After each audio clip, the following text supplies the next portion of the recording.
নমস্কার, আমি সুখদেব মণ্ডল। মহৎ হতে চান, প্রতিষ্ঠিত হতে হবে। তাই দেখতে থাকুন মণ্ডলবাবুর পাঠশালা। আজকে যে বিষয় নিয়ে আমরা আলোচনা করব তা হলো কি কি দ্বারা মানুষের পাশে থাকা যায়। হ্যাঁ, কি কি দ্বারা মানুষের পাশে থাকা যায়। মানুষের পাশে থাকতে গেলে 4 ধরনের রাস্তা আছে। আমার মনে হয়েছে যে এই 4 ধরনের রাস্তা থেকেই মানুষের পাশে থাকা যায়। এই 4 ধরনের রাস্তা, অনেক রাস্তা থাকতে পারে, বাট এই 4 ধরনের রাস্তা দিয়ে কেউ যদি যায় তাহলে তিনি কিন্তু মানুষের পাশে থাকতে পারবে। প্রথম হচ্ছে অর্থ, দ্বিতীয় শিক্ষা, তৃতীয় শ্রম ও সময়, চতুর্থ রক্তদান। আমি এই 4 ধরনের রাস্তা দিয়েই ভেবেছি যে সমাজের সমস্ত রকম মানুষের কাছে পৌঁছানো যাবে। সেইটাই বিস্তারিত আজকের আলোচনা করব মণ্ডলবাবুর পাঠশালাতে। অর্থ দিয়ে কিভাবে আমরা মানুষের পাশে দাঁড়াবো? না,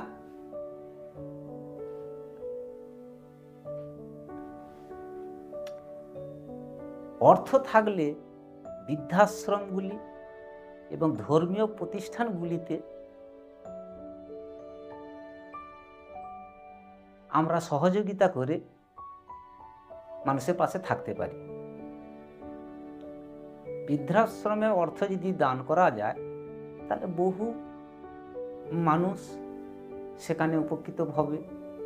অনেকে ছেলেমেয়েরা দেখে না, তাই সেখানে এক প্রকারের মানুষের পাশে দাঁড়ানো হবে।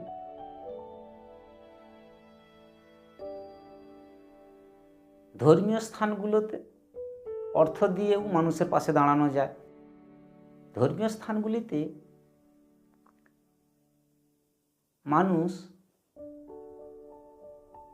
মানুষের জন্য সেখানে অনেক ভোগ রান্না করা হয়, তাই তাদের জন্য কিন্তু অন্নভোগের ব্যবস্থা থাকে। তাই সেখানে অর্থ দান করে তাদেরকে আহারের যোগানটা যদি আমরা পৌঁছে দিতে পারি তাহলেও তারা আহার গ্রহণ করে এবং মানুষের পাশে আমরা থাকতে পারব। এটা যাদের অর্থ আছে সে এইভাবে অর্থ দিয়েও কিন্তু মানুষের কাছে পৌঁছতে পারে।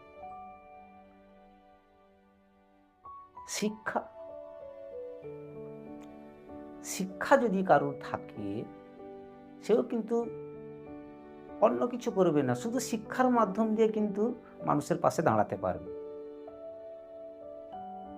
শুধু শিক্ষা, অর্থ ব্যয় করবে না, অন্য কিছু করবে না, তার মধ্যে শিক্ষা আছে। হ্যাঁ, তারা কারা? না, প্রতিষ্ঠিত শিক্ষক। প্রতিষ্ঠিত শিক্ষক তারা কিন্তু মানুষের পাশে দাঁড়াতে পারবে। প্রতিষ্ঠিত শিক্ষক আমরা কেন বলবো? না, যে সমস্ত শিক্ষক সরকারিতে পার্মানেন্ট চাকরি করে এবং বেসরকারিতেও পার্মানেন্ট চাকরি করে, মানে স্থায়ী চাকরি, তো যারা স্থায়ী চাকরি করে তারা কিন্তু মানুষের পাশে দাঁড়াতে পারবে।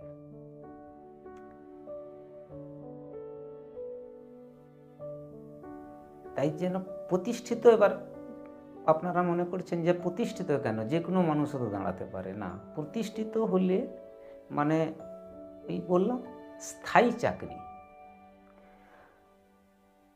যখনই স্থায়ী চাকরি করবেন না তাহলে অর্থের একটা প্রয়োজন আছে, নিজের সংসার তো আছে না, নিজের তো পরিবার আছে না, তাই নিজের পরিবারকে কাটিয়ে উঠেই তো আপনি অন্য কারোর সেবা করতে পারবেন, পাশে দাঁড়াতে পারবেন।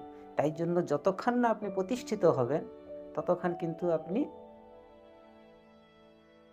শিক্ষা দ্বারা প্রতিষ্ঠিত যদি না হন, একজন শিক্ষক যদি না হন, প্রতিষ্ঠিত শিক্ষক যদি না হন, তাহলে কিন্তু আপনি মানুষের পাশে দাঁড়াতে পারবেন না।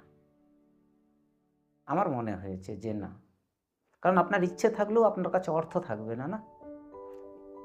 আপনার কাছে অর্থ যেহেতু আছে, আপনি শিক্ষাটাকে কীরকম কাজে লাগিয়ে মানুষের পাশে দাঁড়াবেন?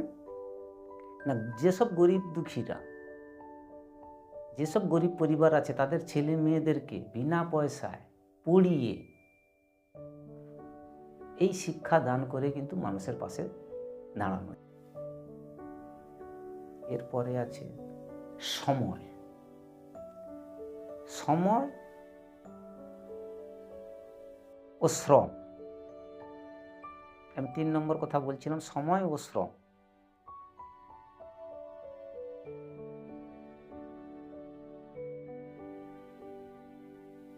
প্রতিষ্ঠিত সৈনিক এবং প্রতিষ্ঠিত খেলোয়াড়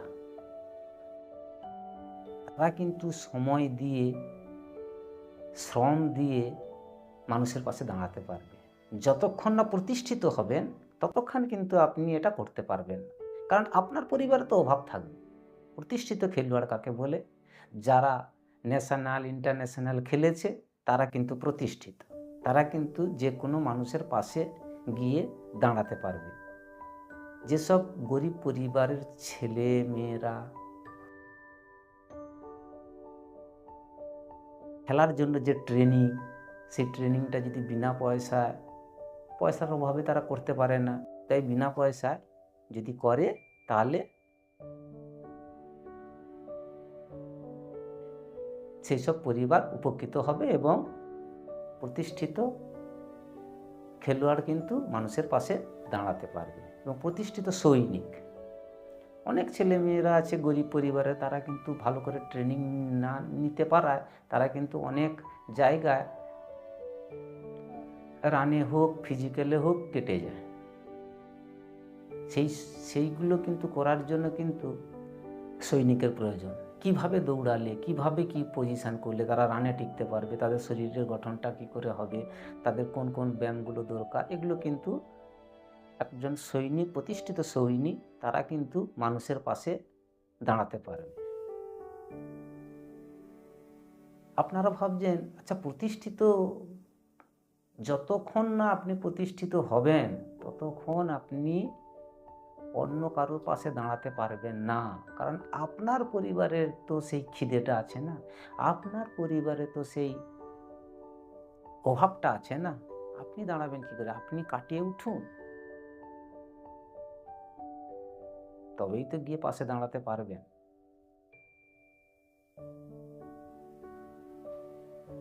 এরপরে আসি রক্তদান। 4 নম্বর আছে রক্তদান। এই রক্তদানের মাধ্যম দিয়েও কিন্তু মানুষের পাশে দাঁড়ানো যায়, অন্য না কিছু করে। কেন না, আপনার বাড়ির পাশাপাশি বা কোনো জানা পরিচয় ব্যক্তি হসপিটাল বা নার্সিংহোমে ভর্তি আছে, তার রক্তের প্রয়োজন, আপনার সঙ্গে ওই রক্তের মিল একই আছে, গ্রুপ একই আছে, আপনি যান, গিয়ে রক্তদান দিন ওই হসপিটাল বা নার্সিংহোমে, তাহলে কিন্তু যে উপকৃতটা করলেন 6 মাস হোক, 6 বছর পরে হোক, আপনার কাছে যখন দেখা হবে সে কিন্তু সম্মান দিয়ে আপনাকে কথা বলবে এবং আপনাকে সেই সম্মানটা দেবে, রেসপেক্ট করবে এবং মানে আপনি গর্বিত হবেন যে আপনি রক্ত দিয়ে যখন সম্মানটা করবে না, তখন বুঝতে পারবেন যে রক্ত দিয়েছি বলে উনি কিন্তু আমাকে এই সম্মানটা দিয়েছে। সে কিন্তু মাথায় রাখবে, সে শত্রু হোক আর মিত্র হোক। এইভাবে কিন্তু আমি এই চার রকম রাস্তা দিয়ে কিন্তু মানুষের পাশে দাঁড়ানো যায়। এটাই আমার অভিজ্ঞতা শেয়ার করলাম। এটা কেমন হয়েছে বা কীরকম হয়েছে আমাকে কমেন্ট বক্সে জানাবেন।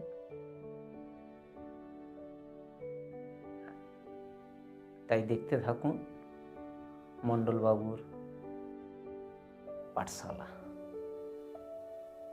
নমস্কার।